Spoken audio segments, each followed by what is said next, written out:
தந்தை, மகன், தூயாவியாரின் பெயராலே ஆமென். ஆன்ம வழிகாட்டி செப்டம்பர் மாதம் 3ஆம் தேதி புதன்கிழமை. புனித கிரகோரியாரின் நினைவு. கடவுளே, நீர் உம்முடைய ஜனங்களை தயவுடன் வழிநடத்தி அன்பினால் எங்களை ஆளுகை செய்கின்றீர். புனித கிரகோரியாரின் ஜெபங்களால் உம்முடைய திருச்சபை வழிநடத்த நீர் அழைத்தவர்களுக்கு ஞானத்தின் ஆவியை கொடுத்தருளும். உம்முடைய மக்களின் பரிசுத்த வளர்ச்சி எங்கள் மேய்ப்பர்களின் நித்திய மகிழ்ச்சியாக இருக்கட்டும். தாழ்ச்சியும் இரக்கம் கொண்ட புனித கிரகோரியாரே, நமது படைப்பாளரின் இரக்கத்தில் நம்பிக்கை வையுங்கள் என்று நீங்கள் எப்போதும் சொல்வீர்கள். இந்த நம்பிக்கையுடன் தான் இப்போது எங்களது விண்ணப்பங்களை நமது இறைவனின் சிம்மாசனத்தின் முன் கொண்டு வரும்படி தயவுடன் கேட்டுக்கொள்கிறோம்.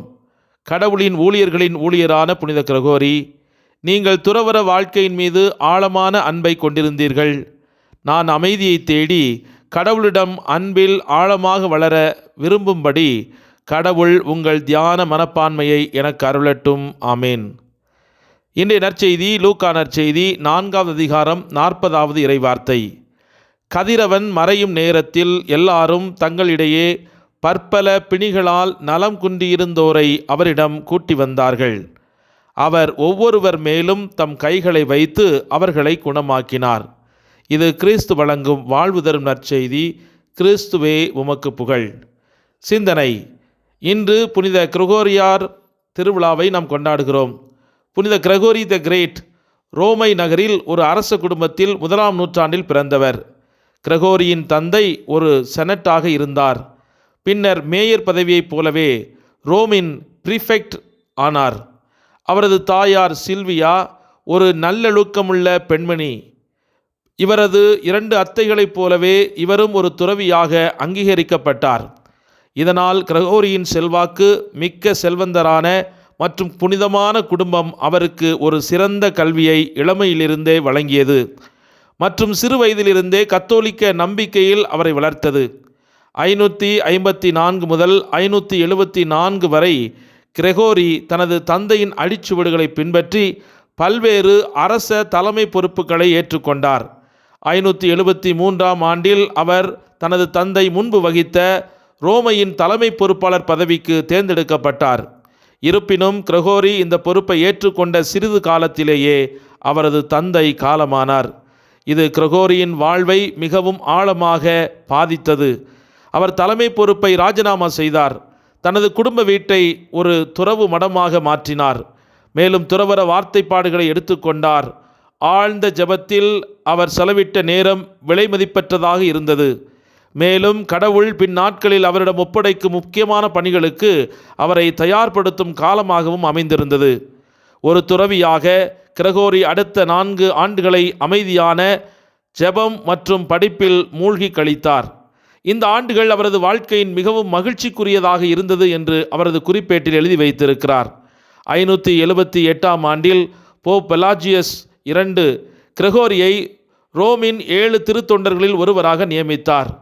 மேலும் ஒரு வருடம் கழித்து அவரை கான்ஸ்டாண்டினோபிளுக்கு தனது அப்போஸ்தலிக்க பரிபாலராக அல்லது போப்பாண்டவரின் தூதராக அனுப்பி வைத்தார். அங்கு தனது 6 ஆண்டுகளின் சவால்களாக இருந்த போதிலும் திருத்தொண்டர் கிரகோரி ஏகாதிபத்திய நீதிமன்றத்தில் தனது கடமைகளை நிறைவேற்றும் அதே வேளையில் ஜெபம் மற்றும் படிப்புக்கான தனது துறவற வாழ்க்கை நெறியை மிகவும் நெருக்கமாக கடைபிடித்து வந்தார். இந்த நேரத்தில் கிரகோரி யோபு புத்தகத்தில் தனது பிரபலமான விளக்கத்தை எழுதத் தொடங்கினார். இது கடவுளின் இயல்பு, தீமையின் பிரச்சனை, மனித துன்பத்தை பற்றிய கிறிஸ்தவ புரிதல் மற்றும் பொறுமையின் நற்பண்பு பற்றிய போதனைகளை வழங்கியது.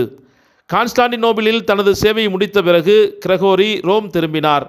அவரது மடத்தின் மடாதிபதியாக தேர்ந்தெடுக்கப்பட்டார். மேலும் பல ஆண்டுகள் அமைதியான துறவற வாழ்வை அவர் மேற்கொண்டார். 590இல் போப்பாண்டவர் 2ஆம் பெலாஜியஸ் இறந்தார். ரோம் மக்கள் கிரகோரியை அவரது வாரிசாக தேர்ந்தெடுத்தார்கள். அவர் இந்த பொறுப்பை மிகவும் தயக்கத்துடன் ஏற்றுக்கொண்டார். போப்பாண்டவராக தேர்ந்தெடுக்கப்பட்ட முதல் துறவி இவர்தான். அடுத்த 14 ஆண்டுகளில் தொடர்ச்சியான உடல்நலக்குறைவு இருந்த போதிலும் போப் கிரகோரி வரலாற்றில் மிகவும் முக்கியத்துவம் வாய்ந்த போப்புகளில் ஒருவராக தன்னை நிலைநிறுத்தி கொண்டார்.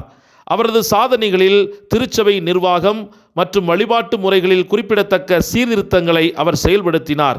நிர்வாக ரீதியாக திருச்சபையின் சொத்து மற்றும் நிதி எவ்வாறு நிர்வகிக்கப்பட வேண்டும் என்பதை அவர் சீர்திருத்தினார். இந்த வளங்களின் பொறுப்பான பயன்பாட்டை உறுதி செய்வதற்கான கடுமையான வழிகாட்டுதல்களை அவர் செயல்முறைப்படுத்தினார்.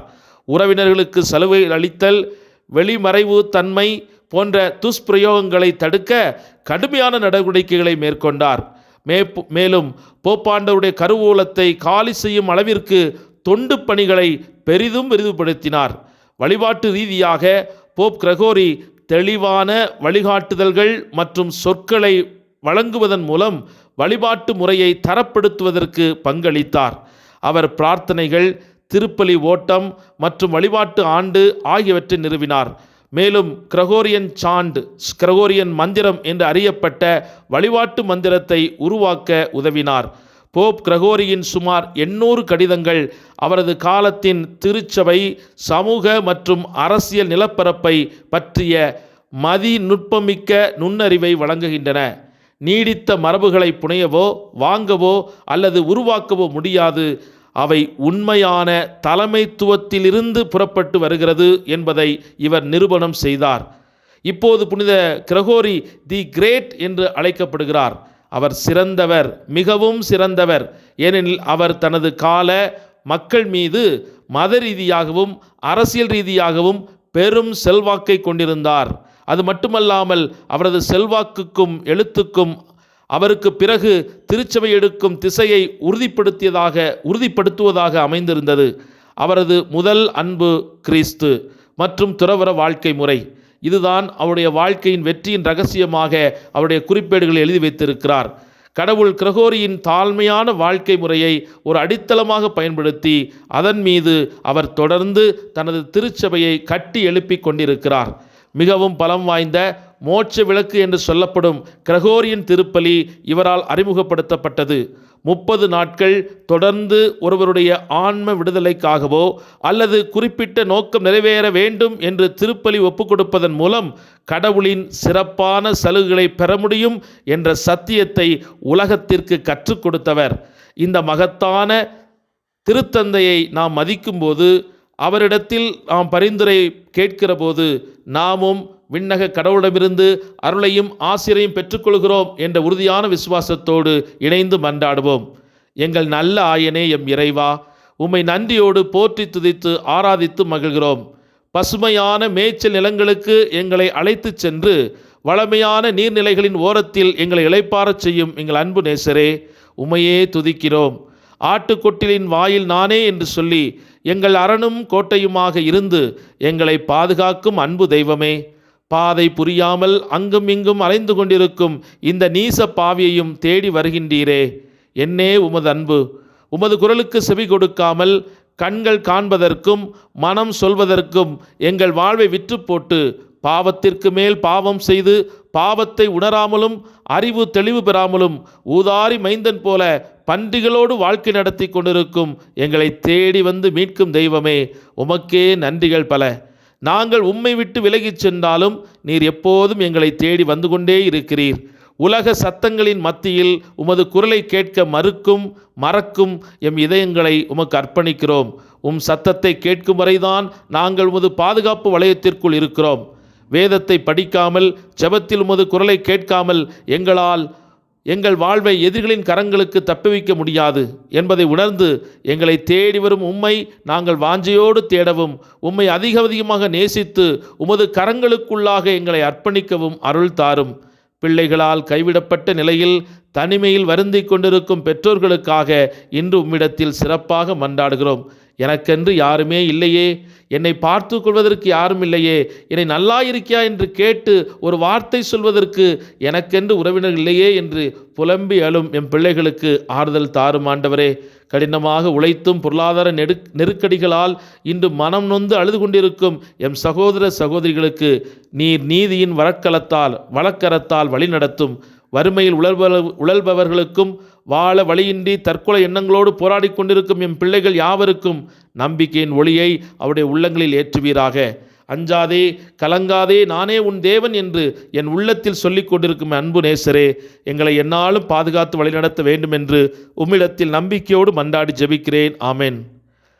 புனித கிரகோரியாரின் திருவிழா நல்வாழ்த்துக்களை உங்கள் அனைவருக்கும் தெரிவித்துக் கொள்கிறேன்.